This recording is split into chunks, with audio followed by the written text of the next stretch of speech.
আজকে হচ্ছে শ্রাবণ মাসের দ্বিতীয় সোমবার। তো সকালবেলায় উঠে স্নান টান করে আমি ভোলেনাথকে পুজো করব বলে তার সমস্ত জোগাড় করে নিয়ে আমি পুজোয় বসে গেছি। বেলপাতা দিয়ে সুন্দর করে মহাদেবকে সাজিয়ে দিয়েছি আর সব ঠাকুরকে পুজো দিয়ে নিয়েছি। সকাল থেকে কিছু খাইনি, ভেবেছিলাম পুজো দেওয়ার পরেই খাবো। যতটুকু আমি পারি মন থেকে ততটুকুই করার চেষ্টা করি। তারপর একটু চা বিস্কিট খেয়ে নিয়ে রেডি হয়ে গেছিলাম। আজকে আমার স্কুল ছিল আর তোমাদের সাথে তো আগে শেয়ার করেছিলাম আমি প্রোটিন লাড্ডু বানিয়েছিলাম।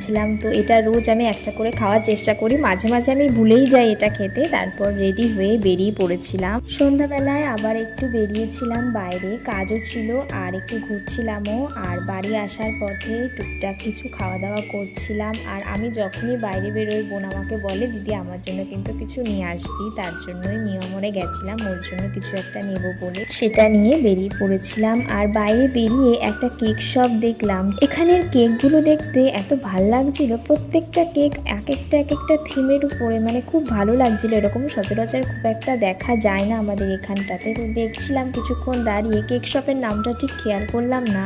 আর তারপর বাড়ি চলে এসেছিলাম। আর রাত্রেবেলা আজকে অন্য কিছু খাইনি, ঘুমানোর আগে এক গ্লাস দুধ হলুদ খেয়েছিলাম। তো আজকের ভিডিওটা এখানে এন্ড করছি। তোমরা সবাই ভালো থেকো।